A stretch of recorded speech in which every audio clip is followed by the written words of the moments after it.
مولاي صل وسلم دائما أبدا على حبيب. السلام عليكم ورحمة الله تعالى عز وجل وبركاته. إن الحمد لله والصلاة والسلام على رسوله الأمين وعلى آله وصحبه ومن تابعهم بإحسان إلى يوم الدين. أما بعد. পৃথিবীর যে প্রান্ত থেকে আপনাদের প্রিয় অনুষ্ঠান SZHM ট্রাস্ট তথা শাহনশাহ জিয়াউল হক মেজভান্ডারি ট্রাস্টের আয়োজিত ইসলামী অনুষ্ঠান আলোকধারা দেখছেন, সকলকে জানাচ্ছি আন্তরিক শুভেচ্ছা এবং মোবারকবাদ। আশা করছি সবাই ভালো আছেন এবং সুস্থ আছেন। দর্শক, আজকে আমরা অত্যন্ত গুরুত্বপূর্ণ, বিশেষ করে যেই পন্থার মাধ্যমে আল্লাহ এবং তার রসুলকে পাওয়ার যেই সমূহ সম্ভাবনা রয়েছে সেই বিষয়গুলো নিয়ে আজকে আমরা কথা বলবো, আর তা হচ্ছে তরিকা এবং এই তরিকার উৎপত্তি ও ইতিহাস নিয়ে আজকে আমরা আলোচনা করব। আশা করছি ইনশাআল্লাহ আপনাদের মনে জমে থাকা প্রশ্নগুলোর উত্তর আমাদের আলোচনার মধ্যে আপনারা পেয়ে যাবেন। তো আজকে এই বিষয়ের উপর আলোচনা করার জন্য আমাদের স্টুডিওতে আমন্ত্রিত অতিথি হিসেবে রয়েছেন আল আজহার ইন্টারন্যাশনাল স্কুল অ্যান্ড কলেজের সম্মানিত ইসলামিক স্কলার এবং সিইও শেখ সৈয়দ গোলাম কিবরিয়া আজহারি। আসসালামু আলাইকুম ওয়া রাহমাতুল্লাহি ওয়া বারাকাতুহু। ওয়ালাইকুম আসসালাম ওয়া রাহমাতুল্লাহি ওয়া বারাকাতুহু। মুহতারাম, আমি আপনার কাছে আজকে এই বিষয়ের উপরে সরাসরি প্রশ্নে চলে যেতে চাই। সেটি হচ্ছে যে তরিকা, আমরা জানি যে শাব্দিক অর্থ নিলে তরিকা মানে হচ্ছে রাস্তা, জি, বাট পারিভাষিক অর্থে তরিকা কি এবং এর উৎপত্তি কবে এবং কি জন্য হলো, এ বিষয় নিয়ে একটু আমাকে বলবেন।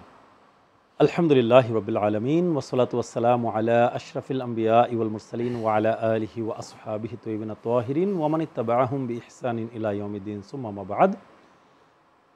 সুপ্রিয় দর্শক মণ্ডলী এবং আপনাকে সকলকে আমার অন্তরস্থল থেকে আবারও সালাম গ্রহণ করুন। আসসালামু আলাইকুম ওয়া রাহমাতুল্লাহ। আপনাকে অনেক ধন্যবাদ, জাযাকাল্লাহু খাইরান। খুবই সময় ঘনিষ্ঠ এবং জীবন ঘনিষ্ঠ একটি প্রশ্ন, একটি বিষয় প্রসঙ্গ আমাদের সামনে উপস্থাপন করার জন্য, আর তা হলো তরিকত এবং তাসাউফের উৎপত্তি এবং ক্রমবিকাশ। এই বিষয়ে আমাদের সমাজে অনেক ধরনের ধোঁয়াশা আছে, অনেক মিসআন্ডারস্ট্যান্ডিং আমাদের সমাজে রয়েছে। এই বিষয়গুলো নিয়ে আজকে ইনশাআল্লাহ সংক্ষেপে কথা বলার চেষ্টা করব। ওয়া মা তৌফিক ইল্লা বিল্লাহ। আমাদেরকে প্রথমে যে জিনিসটা বুঝতে হবে, প্রাচ্যবিদ যারা, ওরিয়েন্টালিস্ট যারা, তারা আমাদের মুসলমানদেরই কিছু শিক্ষিত মানুষের মাথায় মগজে ঢুকিয়ে দেওয়ার চেষ্টা করেছে যে তাসাউফ বা তরিকত, সুফিজম আমরা যেটাকে বলি, এই সুফিজম বা তাসাউফ এটা খ্রিস্টান, গ্রিক অথবা হিন্দু মাইথোলজি থেকে ধার করা। প্রথমে এই জিনিসটাকে সম্পূর্ণরূপে মাথা থেকে সরাতে হবে এবং আমাদেরকে কোরআন মাজিদের দিকে ফোকাস করতে হবে। আমরা কোরআন মাজিদে তরিকত তাসাউফের পক্ষে কিছু পাই কিনা সেই দিকে আমাদেরকে যেতে হবে। আল্লাহ সুবহানাহু ওয়া তাআলা পবিত্র কোরআন মাজিদে বলছেন, বা'দা আউযু বিল্লাহি মিনাশ শাইতানির রাজীম ক্বাদ আফলাহা মান যাক্কাহা ওয়া ক্বাদ খাবা মান দাসসাহা। নিশ্চয়ই সে সফলকাম হয়েছে যে তার নিজের নফসকে পরিশুদ্ধ করতে পেরেছে, আর সে ব্যর্থ হয়ে গেছে যে তার নিজের নফসকে দূষিত করে দিয়েছে, পলিউটেড করে দিয়েছে।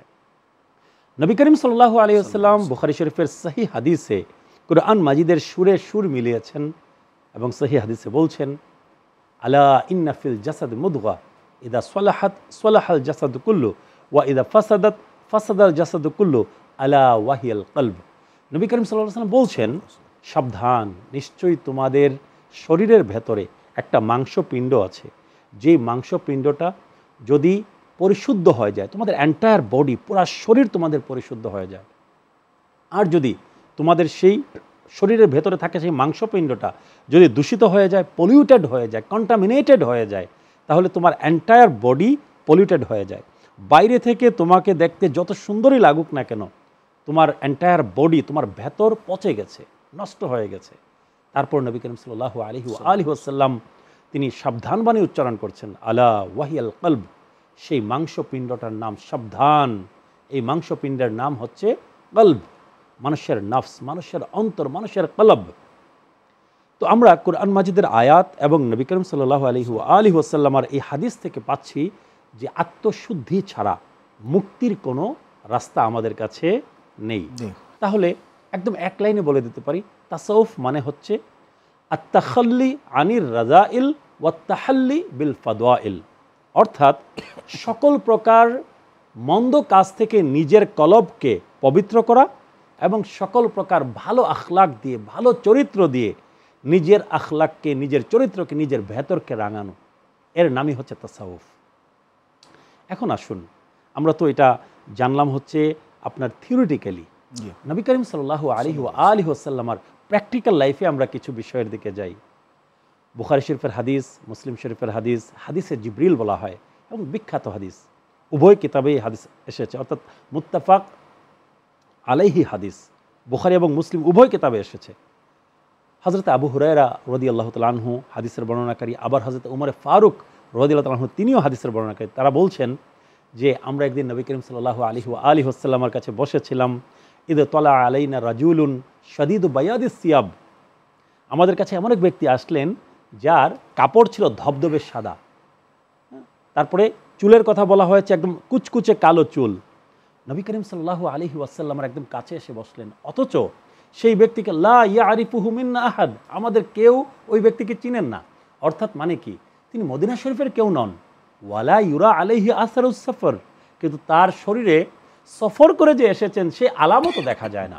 আপনি মরুভূমির মধ্যে যদি দূর দূরান্ত থেকে যদি আসেন, নিশ্চয়ই আপনার দাড়ি, চুল সব ধুলি, একদম ধুলিকণা মিশ্রিত থাকবে, উস্কু খুস্কু থাকবে, কিন্তু না, সুন্দর চেহারা, কাপড় চোপড় পরিষ্কার পরিচ্ছন্ন, এরকম ব্যক্তি আসলেন। মুসাফিরও না, মদিনার মুকিমও না, আমরা কেউ চিনতেও পারছি না।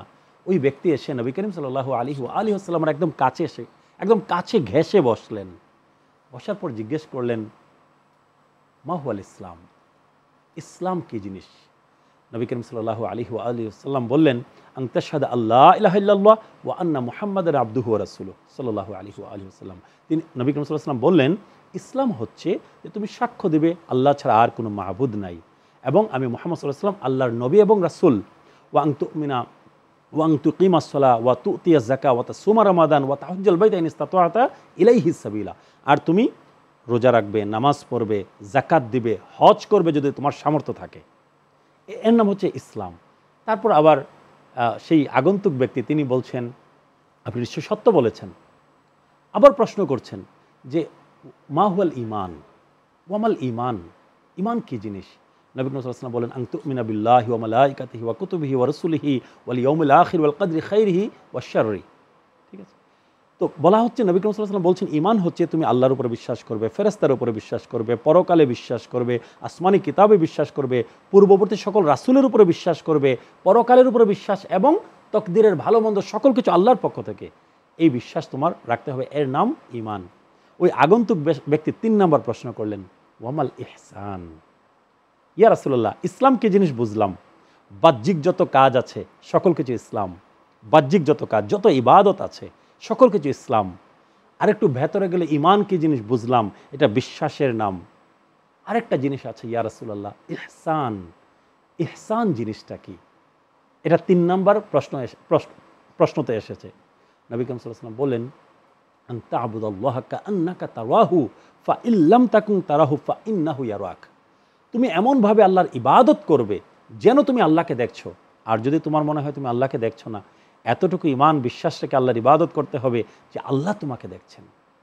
এই ঈমান বিশ্বাস রেখে ইবাদত করার নামই হচ্ছে আপনার ইহসান।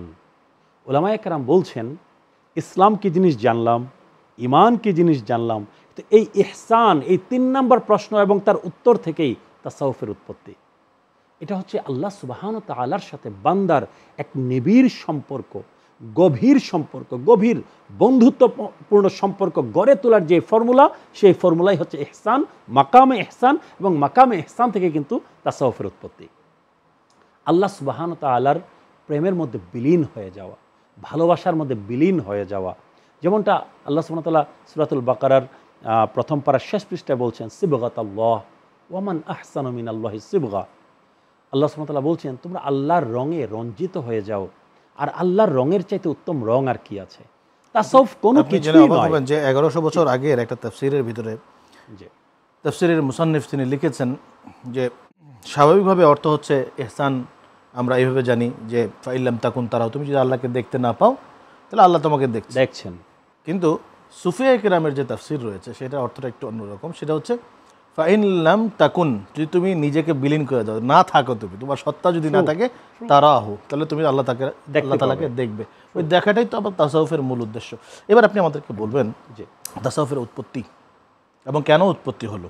আচ্ছা, আমরা যদি নবী করিম সাল্লাল্লাহু আলাইহি ওয়াসাল্লামের প্র্যাকটিক্যাল লাইফের দিকে আমরা যদি তাকাই, তাহলে আমরা দেখতে পাবো নবী করিম সাল্লাল্লাহু আলাইহি ওয়াসাল্লাম যখন মক্কা শরীফ থেকে হিজরত করে মদিনা শরীফে চলে গেলেন, তখন যারা অর্থবিত্ত সম্পন্ন ছিলেন তারা কিন্তু ঘর বাড়ি করে বিয়ে শাদী করে সবাই সেটেল হয়ে গেছেন। কিন্তু নবী করিম সাল্লাল্লাহু আলাইহি ওয়াসাল্লামের প্রায় 70 জনের বেশি সাহাবী ছিলেন যাদের ঘর ছিল না, বাড়ি ছিল না, যাদের স্ত্রী ছিলেন না, যাদের সন্তান ছিলেন না, যাদের গৃহস্থালী কোনো কাজকর্ম ছিল না। নবী করিম সাল্লাল্লাহু আলাইহি ওয়াসাল্লাম তাদেরকে জায়গা দিয়েছেন কোথায়? মসজিদে নববীর বারান্দায়। এবং ওই সাহাবায়ে কেরামকে বলা হতো আসহাবে সুফা বা আহলুস সুফা। আসহাবে সুফা বা আহলুস সুফা কেন? মানে বারান্দার অধিবাসী, অর্থাৎ মসজিদে নববীর বারান্দায় যে সাহাবায়ে কেরামরা থাকতেন ওনাদেরকে আসহাবে সুফা বা আহলুস সুফা বলা হতো। উলামায়ে কেরাম বলছেন তাসাউফ শব্দটা মূলত এই সুফা শব্দ থেকে উৎপত্তি হয়েছে। নবী করিম সাল্লাল্লাহু আলাইহি ওয়াসাল্লাম আর বারান্দার অধিবাসী যারা ছিলেন তাদের কাজ কী ছিল? তাদের কাজ টাকা পয়সা উপার্জন করা, এই কোনো কিছুই তাদের মূল কাজ ছিল না।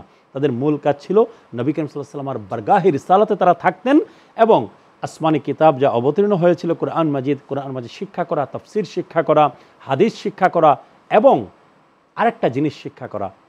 আল্লাহ সুবহানাহু ওয়া তাআলা যেটা সূরাতুল বাকারার মধ্যে বলেছেন, ওয়াত্তাকুল্লাহ ওয়া ইউআল্লিমুকুমুল্লাহ, তোমরা আল্লাহকে ভয় করো, আল্লাহ তোমাদেরকে শিক্ষা দেবেন।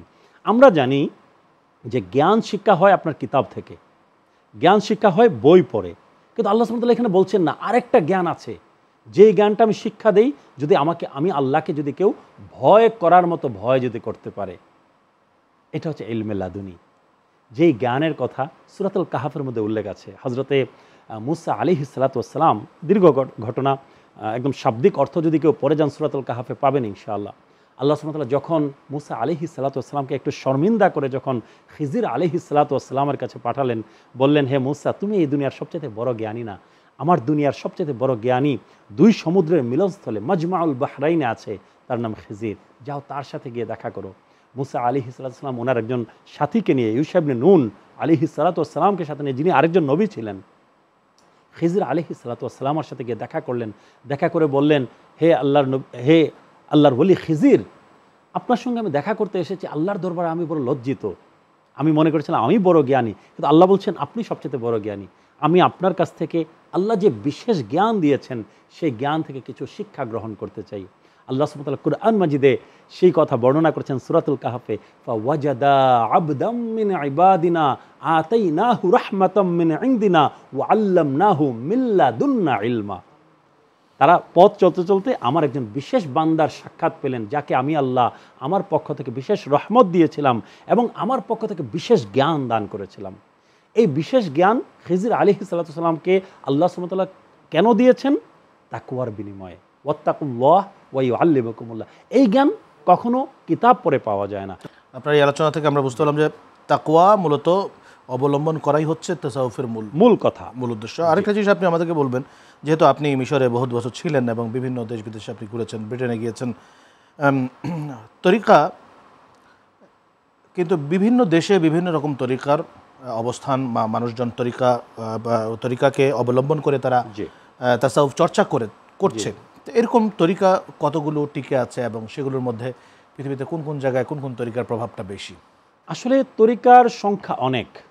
আমাদের বাংলাদেশ পাক ভারত উপমহাদেশে 4খানা তরিকা অনেক বেশি প্রসিদ্ধ হয়ে গেছে, কাদেরিয়া, চিশতিয়া, নকশবন্দিয়া এবং মুজাদ্দিদিয়া। এই 4 তরিকা আমাদের উপমহাদেশে অনেক বেশি প্রসিদ্ধ, কিন্তু আমাদের উপমহাদেশের বাইরে যদি আমরা যাই অনেক তরিকা আছে। শাজুলিয়া তরিকা, বুরহামিয়া তরিকা, তিজানিয়া তরিকা, ঠিক আছে। আপনি যদি এর দিকে যান, আফ্রিকার দিকে যদি যান, তিজানিয়া তরিকা কিন্তু অনেক বেশি প্রসিদ্ধ। মিশর, সিরিয়া এই এলাকাগুলোতে শাজুলিয়া তরিকা অনেক বেশি প্রসিদ্ধ, বুরহামিয়া তরিকা অনেক বেশি প্রসিদ্ধ। এছাড়াও আরো বহু তরিকা আছে, দুসুকিয়া তরিকা আছে, সোহরাওয়ার্দী, অনেক সোহরাওয়ার্দিয়া তরিকা আছে। ইমাম শিহাবুদ্দিন সোহরাওয়ার্দী রাহিমাহুল্লাহ কর্তৃক প্রতিষ্ঠিত যেই আপনার তরিকা, কাদেরিয়া তরিকা একটা অংশ, জি একটা উইং। আসলে মূলত আমরা যদি ধরি সেই 4 তরিকাতে গিয়ে আলটিমেটলি সব তরিকায় মিলেছে। এবং আমরা যদি আরেকটু উপরে যাই, তরিকার উৎপত্তি এবং ইতিহাস নিয়ে আমরা আলোচনা করছিলাম। নবী করিম সাল্লাল্লাহু আলাইহি সাল্লামের পর যখন খুলাফায়ে রাশেদিন ছিলেন তখন কিন্তু আপনার অন্য কোনো পীর ও মুর্শিদের প্রয়োজন হয়নি। কারণ খলিফার হাতে আমরা যখন বায়াত গ্রহণ করছি তখন খেলাফতের বায়াতও গ্রহণ করছি, আমরা আবার তরিকত তাসাউফের তাকওয়ার বায়াতও গ্রহণ করছি। আপনি হাদিস শরীফের দিকে যদি যান, বুখারী শরীফের সহিহ হাদিস, একজন সাহাবী নবী করিম সাল্লাল্লাহু আলাইহি ওয়াসাল্লামের দরবারে আসলেন। আসার পর নবী করিম সাল্লাল্লাহু আলাইহি ওয়াসাল্লাম বললেন, ও আমার সাহাবী, তুমি আমার হাতে বায়াত গ্রহণ করো। বুখারীর সহিহ হাদিস।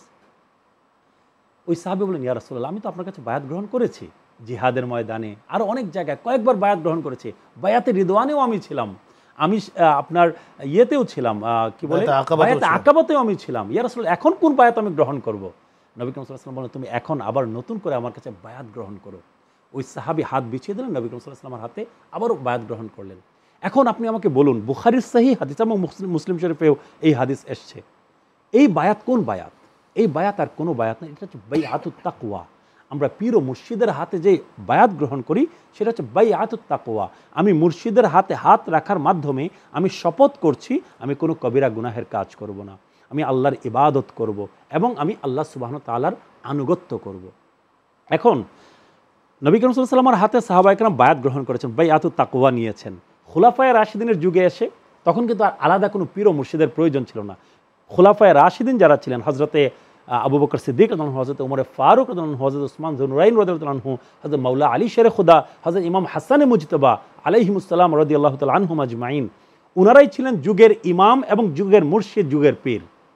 কিন্তু খেলাফতে রাশেদা অর্থাৎ খিলাফা আলা মিনহাজিন নবুওয়া, নবুয়তি ধারার খেলাফত যখন বিলীন হয়ে গেল, তখন আমাদের তাকওয়ার গাইড কে হবেন, আমাদের পথ নির্দেশক কে হবেন, আমাদের মুর্শিদ কে হবেন, কে আমাদেরকে হক এবং বাতিল দেখাবেন, সেইখান থেকে কিন্তু এসেছে হযরত মাওলা আলী শেরে খুদা থেকে একটা স্ট্রিম এসেছে ইমাম হাসান আল বসরি রাহিমাহুল্লাহর মাধ্যমে। হযরত মাওলা আলী শেরে খুদা থেকে ইমাম হাসান আল বসরি, আর আরেক দিকে ইমাম হাসান হুসেইন রাদিয়াল্লাহু আনহুমা, ওনাদের মাধ্যমে আরেকটা স্ট্রিম এসেছে, যেটা শুরু হচ্ছে ইমাম যায়নুল আবেদিন, একদম ইমাম যায়নুল আবেদিন থেকে, একদম মেইন স্ট্রিম যদি বলি। এছাড়াও হযরত আবু বকর সিদ্দিক রাদিয়াল্লাহু আনহুর মাধ্যমে কিন্তু তরিকত তাসাউফের আরেকটা সাজরা এসেছে, কিন্তু সালমান ফারসি রাদিয়াল্লাহু আনহুর মাধ্যমে। তো আমরা দুইটা স্ট্রিমকেই কিন্তু আমরা সম্মান করি, শ্রদ্ধা করি এবং আমরা আমাদের মাথার তাজ মনে করি।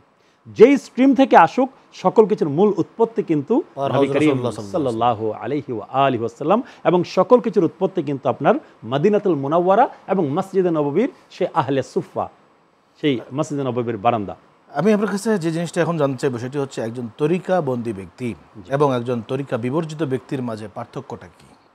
দেখুন, আপনি যদি বলেন যে আমি আজকে যদি আমাকে বলা হয় আমি আল আজহার ইউনিভার্সিটি থেকে আমি আপনার গ্র্যাজুয়েশন করে এসেছি, ইউনিভার্সিটি অফ গ্লোস্টারশায়ার ইংল্যান্ডে পড়ালেখা করেছি, আমি আল্লাহর রহমতে ইংলিশে খুব ভালো, আমি আপনাকে প্রশ্ন করছি, আমি ইংলিশে খুব ভালো, আমি আগামী 5 বছর MBBS-এর যত বই আছে সব বই আমি পড়লাম, পড়ার পর আমি যদি আপনাকে এসে বলি, মুহতারাম শেখ আহমদ রেজা ফারুকি ভাই, আপনি আমাকে আপনার অপারেশনটা করতে দিন, আপনি কি আমার কথা মানবেন? আপনার রোগের অপারেশন আমাকে করতে দিবেন? আমি যদি বলি আপনি এই ঔষধ খান, আপনি কি খাবেন? বলবেন না। Go to A medical university, go to A medical college, study over there for 4 years, 5 years, then you come to me and give me the prescription, I will follow you, isn't it? বিষয়টা এরকম কি না? Of course. আমি English জানি বলেই আজকে বুয়েটের ইঞ্জিনিয়ারিংয়ের, সিভিল ইঞ্জিনিয়ারিংয়ের সব বই আমি পড়ে ফেললাম, আমি ইংলিশ জানি। আপনি আমাকে কিন্তু আপনার ঘরের নকশা করতে দিবেন না। আপনি কি বলবেন? go to an engineering university, take a certificate from there, become a graduate over there, then you come to me, I will give you my home's responsibility. Absolutely. Isn't it? তো আপনি দুনিয়াবি সকল কাজে ডিগ্রি খুঁজতেছেন, institution খুঁজতেছেন, প্রতিষ্ঠান খুঁজতেছেন, কিন্তু কুরআন মাজিদে তাসকিয়াতুন নফসের একটা প্রতিষ্ঠান সেখানে দিয়ে দেওয়া হয়েছে যে আপনার নিজের ভেতরের জগৎকে পরিশুদ্ধ করতে হবে। নবী করিম সাল্লাল্লাহু আলাইহি ওয়াসাল্লাম সহিহ হাদিসে যে আলোচনাগুলো আমি করলাম, নবী করিম সাল্লাল্লাহু আলাইহি ওয়াসাল্লাম তাসকিয়াতুন নফসের একটা প্রেসক্রিপশন দিয়ে দিয়েছেন। এমনকি আল্লাহ সুবহানাহু ওয়া তাআলা নবী করিম সাল্লাল্লাহু আলাইহি ওয়াসাল্লামকে যেই প্রধান 4খানা দায়িত্ব দিয়ে পাঠিয়েছিলেন, তার মধ্যে অন্যতম প্রধান ছিল আত্মশুদ্ধি। আমি যদি সূরাতুল বাকারার 151 নম্বর আয়াতের দিকে যাই, আল্লাহ সুবহানাহু ওয়া তাআলা বলছেন, কামা আরসালনা ফীকুম রাসূলাম মিনকুম ইয়াতলু আলাইকুম আয়াতিনা ওয়া ইউযাক্কিকুম, যেমনভাবে আমি তোমাদের কাছে একজনকে রাসূল হিসেবে প্রেরণ করেছি, আমার রাসূলের 1 নম্বর দায়িত্ব ইয়াতলু আলাইকুম আয়াতিনা, তোমাদেরকে কোরআন মাজিদ তেলাওয়াত করে শোনাবেন, কোরআন মাজিদ তিলাওয়াত করে শোনানোর পর দ্বিতীয় দায়িত্ব হওয়া দরকার ছিল তাফসির বুঝানো, কোরআন বুঝানো। আল্লাহ সুবহানাহু ওয়া তাআলা বলছেন না, কোরআনের তিলাওয়াত করার পর আমার রাসূলের দায়িত্ব হচ্ছে আমার রাসূল তোমাদেরকে পবিত্র করবেন, ওয়াইজাক্কিকুম, তোমাদেরকে পবিত্র করবেন, তোমাদের বাহিরের জগৎ এবং তোমাদের ভেতরের জগৎ, গুনাহ খাতা থেকে, কবিরা গুনাহ থেকে, অন্তরের যত বিমার আছে, রাগ, লোভ, জিদ, হিংসা, অহংকার, আমিত্ব, বরত্ব, গীবত, চুগলখড়ি, মিথ্যাচারিতা, কপটতা, মুনাফিকি, অন্তরের যত বিমার আছে, এই বিমারগুলো থেকে কিভাবে নিজেকে মুক্ত করতে হবে নবী করিম সাল্লাল্লাহু আলাইহি ওয়াসাল্লাম সেই প্রেসক্রিপশন আমাদেরকে কোরআন সুন্নায় দিয়ে দিয়েছেন, নবীজির প্র্যাকটিক্যাল শিক্ষায় আমাদেরকে দিয়ে দিয়েছেন। সেই শিক্ষায় কিন্তু সিনা বসিনা আজ পর্যন্ত তরিকাগুলোর মাধ্যমে আপনার সেটা চালু আছে। এখন আপনার যদি তাসকিয়াতুন নফসের শিক্ষা যদি নিতে হয়, আপনাকে অবশ্যই কোনো না কোনো তাসকিয়াতুন নফসের ইনস্টিটিউশনে, একটা স্কুলে আপনাকে অবশ্যই ভর্তি হতে হবে। এবং আমাদের তরিকাগুলো আর কোনো কিছুই নয়, তাসকিয়াতুন নফস বা আত্মশুদ্ধির সেই স্কুল, যে স্কুলে আমাদের প্রত্যেকের ভর্তি হওয়া প্রয়োজন। যদি আপনি ভর্তি হন, আপনি ইহজগতে ইনশাল্লাহ কামিয়াব হতে পারবেন। আর যদি ভর্তি না হন, একজন প্র্যাকটিক্যালি জ্ঞানপ্রাপ্ত একজন তরিকত তাসাউফের একজন আলিম, একজন সুফির কাছে আপনি যদি না থাকেন, সোহবেতে যদি না থাকেন, তাহলে আপনার পক্ষে কখনোই আত্মশুদ্ধির সেই চর্চা শেখা এবং জানা সম্ভব না। আপনাকে অসংখ্য ধন্যবাদ। প্রিয় দর্শক, আমরা আত্মশুদ্ধি বা তরিকার উৎপত্তি ইতিহাসের উপরে বেশ অত্যন্ত জ্ঞানগর্ভ আলোচনা শুনলাম এতক্ষণ যাবৎ। প্রিয় দর্শক, এ পর্যায়ে আমরা আমাদের বিশেষ সেগমেন্ট জানা অজানায় চলে যাচ্ছি। মাওলায়া সাল্লি ওয়া সাল্লিম দাইমান। মোহতারাম, আপনি আমাদেরকে আমাদের বিশেষ সেগমেন্ট জানা অজানার এই আসরে জানাবেন সুফি শাতহাত এই পরিভাষার অর্থ কি, এই পরিভাষাটি কোথায় ব্যবহৃত হয়? মাওলায়া সাল্লি ওয়া সাল্লিম দাইমান। সুফি শাতহাত হচ্ছে মানে কিছু কিছু সুফির একটু ব্যতিক্রম ধর্মী কাজ ছিল, যেই কাজটা হয়তো মনে করেন আপনি যদি বাহ্য দৃষ্টিতে দেখেন আপনার কাছে মনে হবে এটা ভুল, কিন্তু আপনি যদি ভিতরে যদি ঢুকেন তাহলে জিনিসটা মনে হবে যে না, এটা ভুল না। যেমন আমি আপনাকে ছোট্ট একটা উদাহরণ দিচ্ছি। একবার হযরত বাইজিদ বুস্তামি রাহিমাহুল্লাহ তিনি রমজানের দিনে মুসাফির হয়ে এক জায়গায় গিয়েছিলেন। উনাকে দেখার পর হাজার হাজার লক্ষ লক্ষ মানুষ জমায়েত হয়ে গেছে উনাকে মানে আপনার গ্রহণ করার জন্য, ওনাকে সংবর্ধনা দেওয়ার জন্য, ওনাকে রিসিভ করার জন্য। মানুষজন নারা দিচ্ছিল, তাকবীর দিচ্ছিল। এই সকল কিছুর ফলে হযরত বাইজিদ বুস্তামি রাহিমাহুল্লাহ লক্ষ্য করলেন যে ওনার নফসের মধ্যে একটু অহমিকা বা একটু আমিত্ব চলে আসছে, এরকম অবস্থা। রোজার দিন ছিল এবং তিনি মুসাফির ছিলেন। তিনি কি করলেন? সব মানুষের সামনে খাবার বের করে খাওয়া শুরু করলেন। আমার কথা বুঝতে পেরেছেন? তো এটাতে কি হলো? যত মানুষ ছিল সবাই বলল, কেমন আল্লাহর ওলি, কেমন সুফি। সবাই যে যার যার মতো ওনার থেকে দূরে সরে গেল। ওনার আমিত্ব এবং নফসের যেই সমস্যাটা, ওই সমস্যাটা দমন হয়ে গেল। ঠিক আছে, এখন যে মানুষগুলো ভুল বুঝে গিয়েছেন, ওই মানুষগুলো তো একটা ভুল একটা সিদ্ধান্তে চলে এসেছেন। কেন? না বোঝার কারণে। রমজানের দিনে খাওয়া দাওয়া করে, এটা কেমন অলি, কিভাবে হতে পারে? বাট হযরত বাইজিদ বুস্তামি রাহিমাহুল্লাহ তিনি রাইট ছিলেন। কারণ কোরআন মাজিদে বলা হয়েছে, যদি আপনি মুসাফির হন তাহলে কিন্তু আপনি রোজা ভাঙতে পারেন। সফর অবস্থায়, ট্রাভেলিং অবস্থায় আপনি রোজা ভাঙতে পারেন। বাইজিদ বুস্তামি রাহিমাহুল্লাহ কোরআন মাজিদের আয়াত অনুযায়ী আমল করেছেন। আমরা বাহ্য দৃষ্টিতে সেটা বুঝতে পারি নাই।